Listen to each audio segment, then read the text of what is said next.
नमस्कार दोस्तों, स्वागत है आपका क्रेजी क्रिप्टो मिंटू में। साहब माफ़ी चाहता हूं कि बेबी डॉज के बारे में मैंने आपका जो दोपहर का वीडियो दिया उसमें जिक्र किया, लेकिन उसके बाद उसमें वीडियो नहीं दिया। वीडियो दिया था लेकिन मैंने कट कर दिया।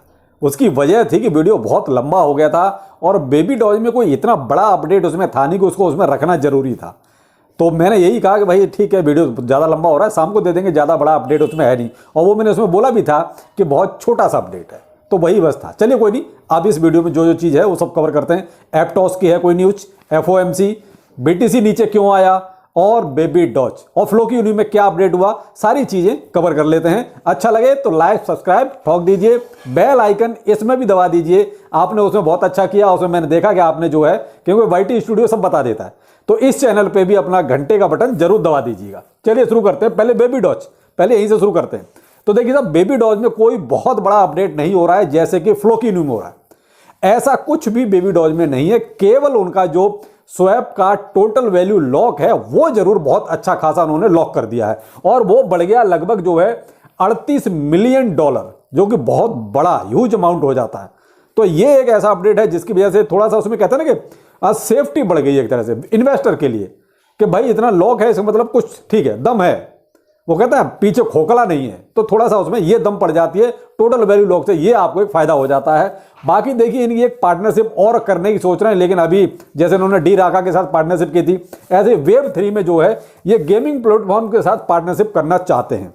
तो अब देखते हैं क्या होता है, लेकिन अभी तक ऐसा कंफर्म नहीं किसके साथ कर रहे हैं। तो ये चीजें बेबी डॉज में चल रही हैं। बाकी बेबी डॉज का तो फिलहाल जो ज्यादा फोकस है वो फार्मिंग की तरफ है, लेकिन उस फार्मिंग से आप ये कहो आपको कुछ ज्यादा मिल रहा है, ऐसा कुछ नहीं हो रहा है।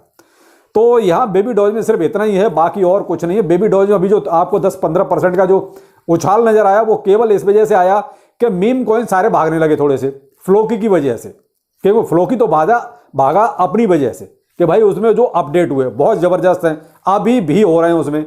लेकिन इनमें ऐसा किसी में भी देखिए, किसी भी भागा आपका कल 10-12% तक वो भी गया, बेबी डॉज भी ऊपर गया, डॉजिलॉन मार्स भी ऊपर गया, ये सब ऊपर गए कल 10-12-15% सब चले गए। क्यों? क्योंकि फ्लोकी न्यू आगे था इसलिए ये भी चले गए। बाकी इनमें और किसी में कुछ भी नहीं हुआ था, केवल खरबूजे को देख के खरबूजे ने रंग बदला, ये था सब में। अब आते हैं फ्लोकी पर कि आखिर फ्लोकी में क्या और नया हुआ। फ्लोकी में देखिए, जो भी जैसा था वो मैंने आपको क्लियर कट दोपहर के वीडियो में दिखाया। नहीं देखा किसी ने, अगर वीडियो बाई चांस मिस हो गया है तो आप ये वीडियो देख लीजिए, मैं स्क्रीनशॉट दे रहा हूं। अर्न विद रोहितास चैनल पर ये वीडियो दोपहर में डाला था। बाइनेंस पर लिस्टिंग हो सकती है कि नहीं हो सकती है उसके बारे में बताया था मैंने। अब यहां पर जो क्वेश्चन आए सबसे ज्यादा यह है कि सर जो 48 जो प्रोजेक्ट हैं वो कौन कौन से हैं। तो भाई साहब, अगर मुझे पता होता ना, सबसे पहले तो मैं खरीदता, उसके बाद आपको भी उसमें इन्वॉल्व करता, सबसे पहले आपको खरीदवाता। कम से कम मैं अपनी कम्युनिटी को वेल्स बना देता, जैसा हम कहते हैं ना वेल्स के सब कुछ वही मूवमेंट करती हैं, उस हिसाब से आपसे मूवमेंट करवाता फिर। लेकिन क्या करूं भाई, CJ बाइनेंस ने मुझे उस मीटिंग में शामिल नहीं किया। चलिए, कभी कभी हल्की फुल्की बातें हो जानी चाहिए। तो देखिए साहब, ये बहुत ही कॉन्फिडेंशियल चीजें होती हैं, हम इनको चीजें ऐसे नहीं कर सकते। केवल जो CJ बाइनेंस ने ट्वीट किया वो मैंने चीज आपके सामने रख दी कि साहब इतने प्रोजेक्ट फिलहाल उन्होंने एक तरह से सिलेक्ट किए हुए हैं जो अब बहुत जल्दी जल्दी वो लिस्टिंग करेंगे। अब वो लिस्टिंग भी कब करेंगे ये भी अभी कंफर्म नहीं है, इनकी डेट कोई अनाउंसमेंट नहीं है। अब उसमें फ्लोकी है नहीं है, देखिए साहब वो मैं भी नहीं बता सकता, वो तो केवल CJ बाइनेंस ही बता सकता है, तो वो तो आपको इंतजार करना पड़ेगा। लेकिन जो क्राइटेरिया बताए वो क्राइटेरिया मैंने आपके सामने रख दिए। अगर उसमें बेबी डॉज फिट होता है या डॉजिलॉन मार्स फिट होता है या फ्लोकी इनू फिट होता है, अगर उसके क्राइटेरिया में फिट होते हैं तो 100% लिस्टिंग होगी। आज नहीं होगी, 2 महीने बाद होगी, 6 महीने बाद होगी, लेकिन होगी जरूर। अभी जो फ्लोकी में करंट प्राइस चल रहा है आपका 0.4x023 की रेंज में चल रहा है, ठीक है। यानी कल से जहां पर आ गया था वहीं 21 और 22-23 इसी की रेंज में घूम रहा है, यानी एक तरह थोड़ा सा साइड पे हो गया। एक चीज फायदे में नहीं ना, जिन्होंने प्रॉफिट लिया होगा वो कितना फायदे में रहे। भाई मैंने 0.4x029 की सीरीज पे बोला था कि आप यहां अगर 20-25% प्रॉफिट अगर निकाल लें तो बहुत अच्छा रहेगा, तो जिन्होंने लिया होगा वो फायदे में होंगे। अब यहां पे आगे फिर थोड़ा सा बाइंग कर सकते हैं, लेकिन अभी क्या है, 1-2 दिन ऐसे ही रहेगा जब तक FOMC का कुछ रिजल्ट नहीं आता तब तक। तो यहां अभी लगभग 18% प्राइस नीचे है। अब यहां जो और एक इंपॉर्टेंट चीज वो ये हुई कि बाइनेंस फीड में आज फिर से फ्लोकी के बारे में चर्चा है। अब बाइनेंस पर कहीं ना कहीं जब फ्लोकी का नाम आता है ना, तो अंदर से हल्की सी इच्छाएं जाग जाती हैं कि यार क्या चक्कर है, बाइनेंस इतना इंटरेस्ट क्यों ले रहा है। भाई देखिए, कोई भी चीज जब करता है इंसान, जब उसको कहीं ना कहीं उसमें कुछ इंटरेस्ट नजर आता है, तो बाइनेंस इतना इंटरेस्ट क्यों ले रहा है? अभी देखिए बहुत से अपडेट बाइनेंस के साथ ही हुए हैं, मैंने आपको दोपहर वाले वीडियो में दिए, तभी कह रहा हूं अगर नहीं देखा है तो दोपहर का वीडियो देख लीजिए। तो ये चीज है। अब यहां आज भी बाइनेंस ने अपने फीड में जो है इसकी चर्चा की है, फ्लोकी की, और वो भी यही बर्न पोर्टल के बारे में कि जो बर्न के बारे में कि इन्होंने 4.9 ट्रिलियन जो बर्न किया है उसकी कीमत आज की डेट में लगभग $100 मिलियन से ज्यादा बनती है। तो ये सब ये इसका हाल है जो है फ्लोकी का। अब आते हैं मार्केट क्यों इतना नीचे गया, कम से कम $1000 के आसपास टूट गया, तो वो तो होना ही था, इसमें कोई नई बात नहीं है, ये तो होना ही था, क्योंकि मार्केट जिस हिसाब से ऊपर गया था उस हिसाब से उसको नीचे भी आना था। क्योंकि भाई जो लॉन्ग लेके बैठे हैं उनका पसीना तो निकालना है ना। आप ये इतनी जल्दी इसको क्यों भूल गए कि जो लॉन्ग लेके बैठे हैं उनका पसीना भी निकालना था मार्केट को। तो आप देख लीजिए कितना लिक्विडेशन हुआ होगा, उसका डाटा मैं देता हूं आपको, क्योंकि आज नहीं है, मैं आपको कल परसों में देखता हूं उसका सारा डाटा निकाल के कि कितने लोगों का पसीना निकाला मार्केट ने। मैंने आपसे वो कहा था ना कि वेल्थ एंड एक्सचेंज चाबी उन्हीं के पास है कि लॉन्ग लेके बैठे हैं या शॉर्ट लेके बैठे हैं, तो पोजीशंस कहां ज्यादा खुली हुई हैं उस हिसाब से वो अपना ऊपर नीचे कर देते हैं। तो वही होता है, आपने हमेशा भी देखा है बीच में $1000 ऊपर और $1000 नीचे, उसी में काम बहुत कुछ हो जाता है। दोनों लॉन्ग और शॉर्ट को एक तरह से मार्केट मारने में लगी हुई है। तो यहां समस्या ऐसी है कि आप थोड़ा सा जो भी करें थोड़ा ध्यान से करें। और अभी बीटीसी जो है 23,116 चल रहा है करंट में, और वही हमें 23,100 200 100 200 यहां तो रहेगा। यहां से नीचे जाने का मतलब थोड़ा सा फिर खतरा होता है, वरना अगर 23,100 200 तो रहता है तो कोई दिक्कत नहीं। ये तो सिर्फ वेल्स का गेम है, यहां कोई प्रॉब्लम वाली बात नहीं है। दूसरा एक छोटी सी जो प्रॉब्लम निकल के आ रही है वो बाइनेंस की तरफ से ही आ रही है कि ये एलिगेशंस लग रहा है बाइनेंस पर कि बाइनेंस में जो है इनसाइडर बहुत ज्यादा है, जो इनसाइडर गेम खेल रहे हैं, यानी कि इनसाइडर पहले से न्यूज को निकालना केवल खास लोगों को। तो ये वही बात आ गई ना कि एक्सचेंज और वेल्स की मिली भगत।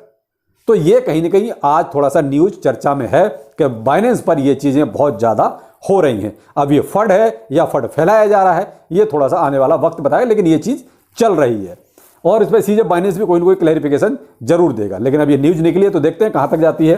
तो ये ऐसा, बाकी आज मार्केट में थोड़ा सा यूएस के जो स्टॉक मार्केट वगैरह है थोड़ा सा नेगेटिव खुले हैं, क्योंकि नैस्डैक आपका लगभग 1.3% नीचे है और S&P 500 लगभग 1%, तो उसका मार्केट पे आपको थोड़ा बहुत असर नजर आ सकता है।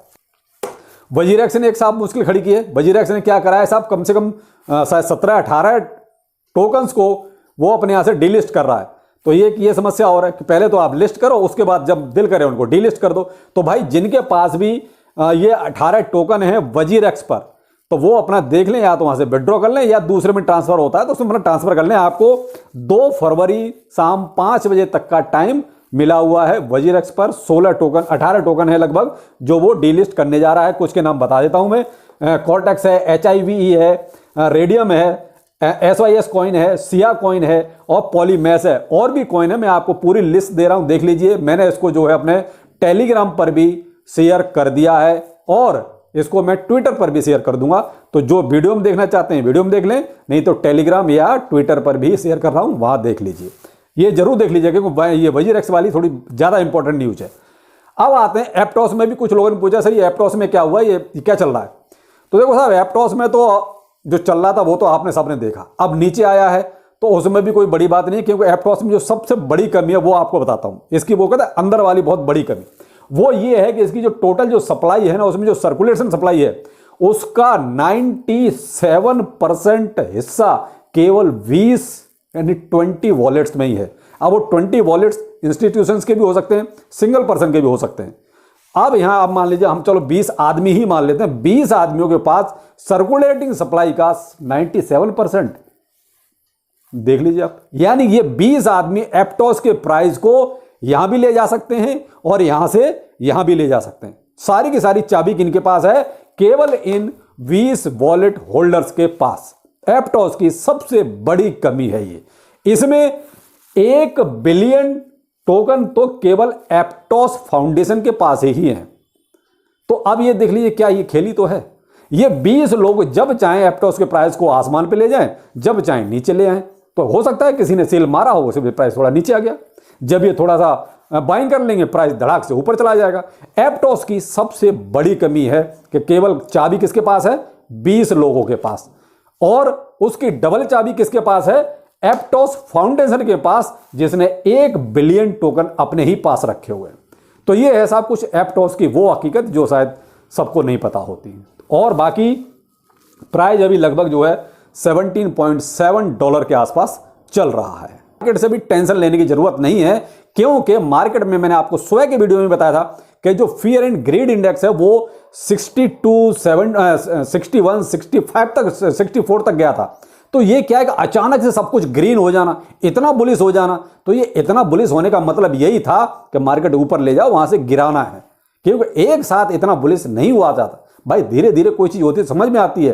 अचानक से 62 लेवल पे चला जाना फियर एंड ग्रीड इंडेक्स का, यानी इतना ज्यादा बुलिश हो जाना, तो वो क्या था, ये सब वेल्स का गेम था। अचानक से ये सब किया और अपना काम उन्होंने कर लिया, बीटीसी को $1000 गिरा दिया। तो कोई नहीं, इसमें डरने वाली बात नहीं है, ये तो सब वेल्स का गेम है, तो करेंगे भाई, उनके हाथ में चाबी है, तो आप टेंशन ना लें, ये फिर से ऊपर जाएगा। अभी थोड़ा सा FOMC का झटका जरूर लगेगा।